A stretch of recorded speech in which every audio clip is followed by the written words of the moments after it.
The following presentation is a part of the National Heavy Boxing League's 10th season, celebrating 10 years of the premier level of heavy boxing in the Team Fortress 2 community, and a final send-off as the NHBL closes after its 10th season.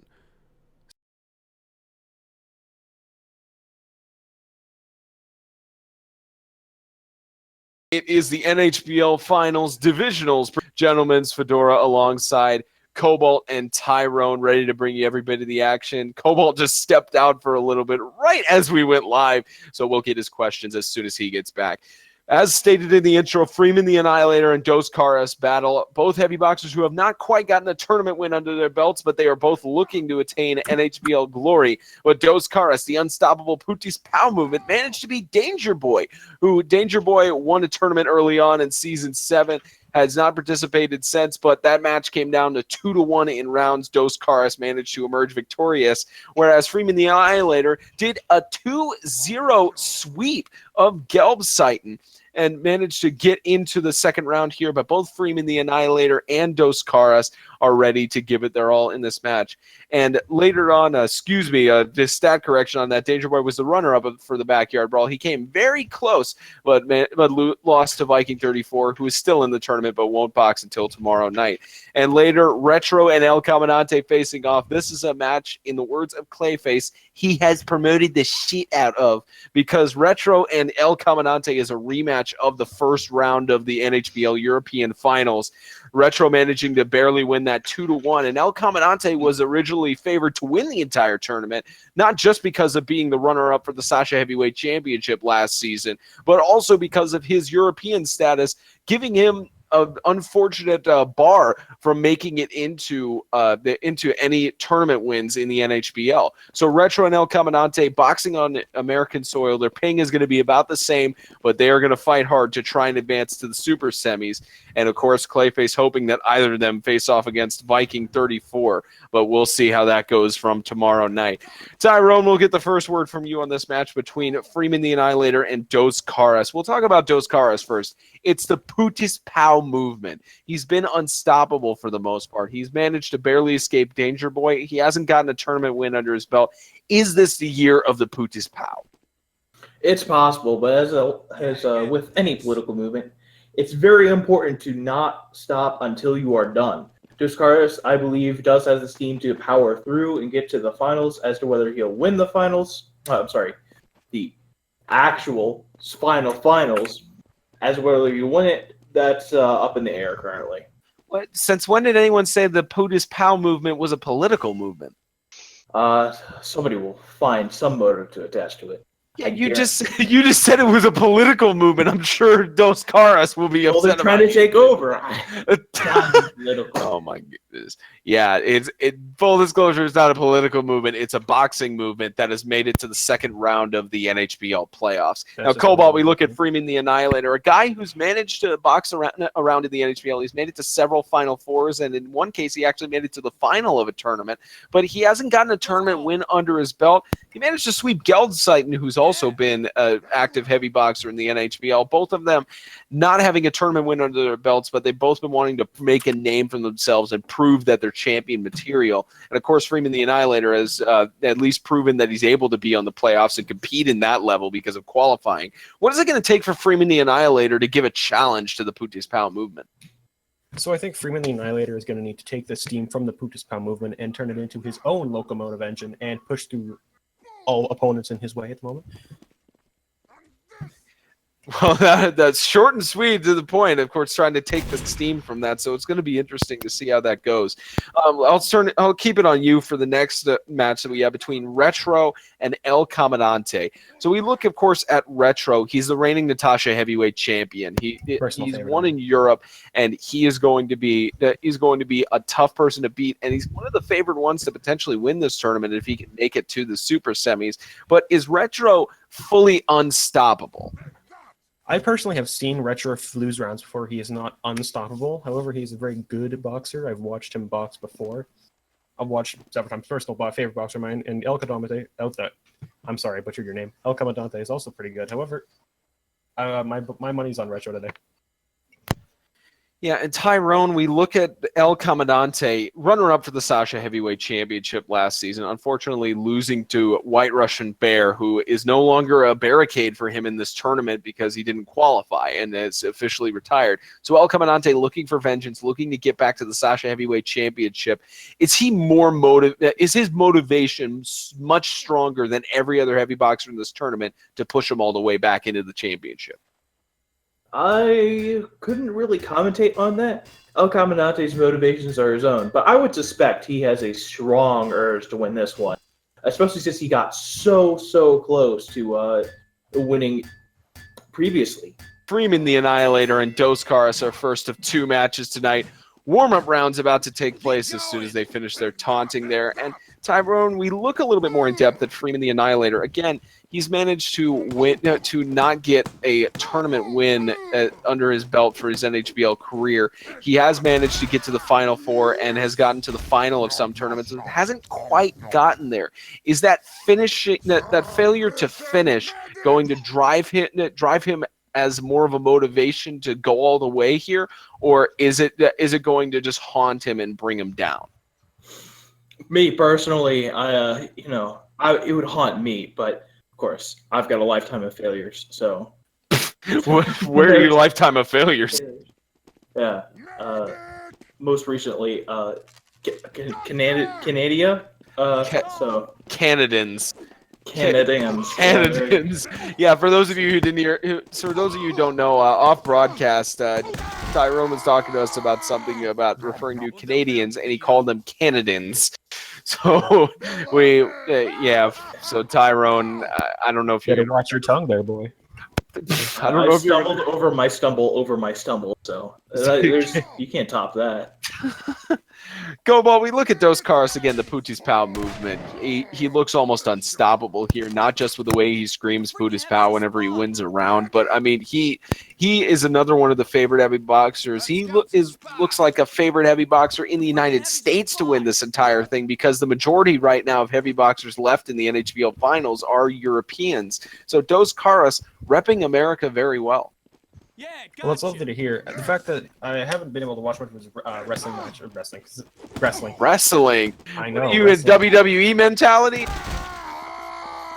I'm sorry. Yeah, I haven't been able to watch much of his boxing. The fact that he just lost there, the tears shed down my face. The tears going down your. It does look like it's going to be a good match. However, the fact that he just lost the first warm up there shows me that he's not super unstoppable.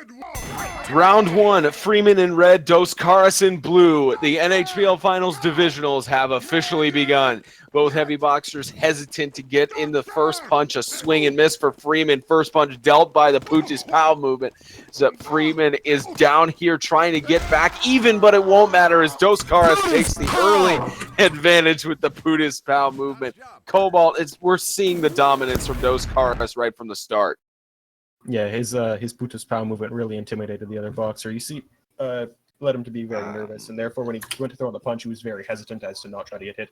The moment he got hit by the Putis Pau, there was no stopping him as he could just rush in and keep throwing punches. 1-0 advantage for Dos Caras as Freeman trying to even it up. As Dos Caras, again, staying more hesitant and reserved with his strategy. Freeman trying to find an outlet. Swings a punch in there, but Dos Caras will get the first punch. Dealt back evenly, tied up in punches. Is coming down to the last one, and it's Dos Caras taking the 2-0 advantage. He's 1 round away from advancing to the super semis. Tyrone, Freeman has a huge hill to climb if he wants to stay in this tournament. Of course. Freeman they're both fighting at very high levels right now. Both are extremely, almost frame perfect, hitting each other at the exact same time. But Dos Caras just a little bit sooner, it gets him every time. So Dos Caras obviously has some huge dominance right here.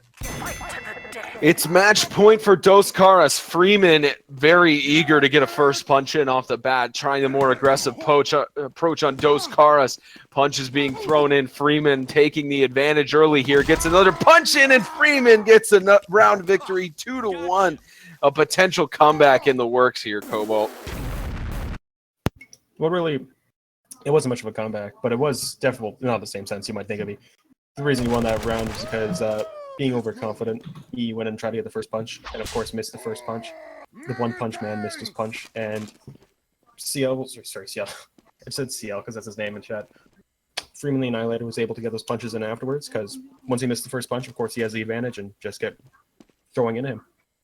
2-1, still match point for Dos Caras. Freeman not as aggressive this time as Dos Caras tries to get it in, but first punch dealt in. It looked like by Dos Caras takes a 4-0 advantage here, but punch back by Freeman trying to get some punches in. Dos Caras is headed to the super semis and takes it 3-1. Cobalt's going to head down to interview the victory Putis Pow man. Tyrone, why is it that Freeman only got one round victory here on Mr. Dos Caras? I think it's just Dos Caras really knows the game, and he really knows when to punch, where to punch, and how to stay just perfectly out of distance, or so that his opponent has to really be aggressive and possibly miss his punches. We're seeing some very high levels of NHBL fightery, I guess you'd call it. But I think Dos Caras he bested Freeman, and I think it was a very good and fair fight. So Dos Caras, how does this fuel your future for the Putis Pow movement? Oh God, I just joined because I love the character and it seemed really fun. But I want to Putis Pow my way into a medal. You know what? That's a very respectable goal. Do you know what made you start with the Putis Pow movement? Because I love the Putis man, and I love yelling Putis Pow, especially after I win. That is very respectable as well. How do you? Apologies. Do you feel like you're going to win the Sashi Heavyweight Champion? I'm optimistic at this point. I'd like to win. I'm confident, especially if the guy I'm going up against is just a fetus. Retro and the El Comandante about to box their hearts out. Mandatory warm-up rounds here first.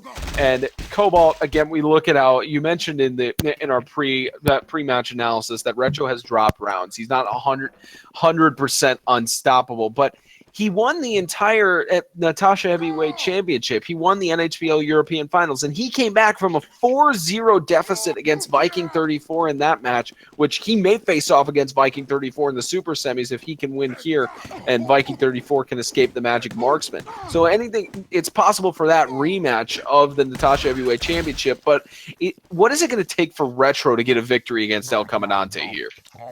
I don't remember much of El Comandante's matches. I love you. Retro, however, I know is a very aggressive fighter, so I think as long as he gets in the first punch, he's perfectly fine and will be able to roll from there. However, I think it'd be a very interesting conversation to have them between between Viking 34 and Retro. I think that'd be apologies for the noise there. Yeah, I think it'd be a very interesting confrontation after hearing that they've lost like 4-0 and they come back to a 5-win victory. It was actually a 6-4 victory in the Natasha Heavyweight Championship for over Viking 34.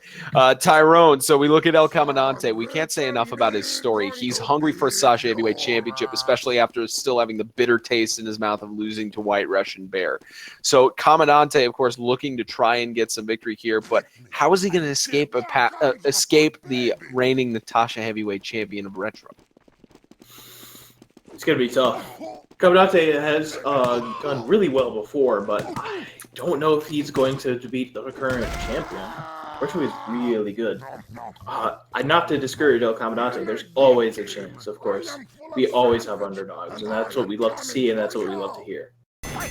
Round one begins between the rematch of the NHBL European Finals. The reigning Natasha Heavyweight Champion against the reigning runner-up for the Sasha Heavyweight Championship. Even first punch thrown by both. Retro gets the second punch in there. Make that still a one-punch lead for Retro, and he takes the lead 1-0 early on. Man, you see that kind of punching from Retro, Cobalt. It potentially could set the tone of the match.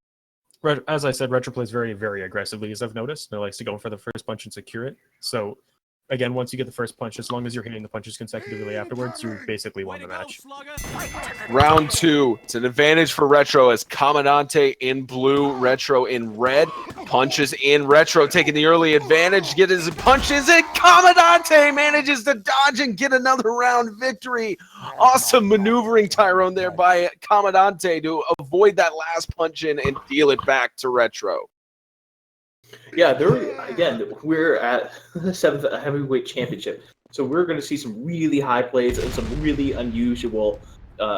People have been practicing the fight nights. It's going to be really interesting.